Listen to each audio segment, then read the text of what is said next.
Morning, Sir Rudy. We just finished the stage 7. So, anong pinaganda mo sa stage 7? Pinatag nyo yung yung napukor. Nag-isayo lang kami dito eh. Kasama ko si Interval.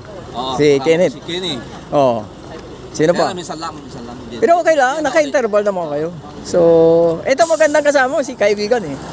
Ayan, malakas yan. Mamaya, susunod ko yung din yan. Oh, interview din yan. So, Last namin na dito nung Miyerkules kasama ko si Kenny.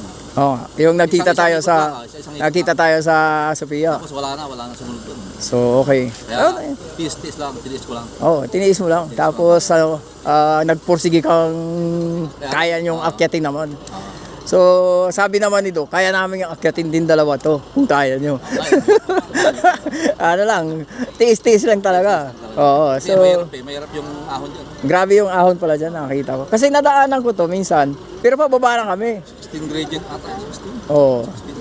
So, congrats sa Rudy sa Thank you. pagkapanalo sa stage 7. So, we'll see you din sa stage 8. Mapita to Ailingen to Mapita daw. Okay. Okay. So, thank you very much. Please watch my LSTV vlogs. Thank you, Sir Rudy.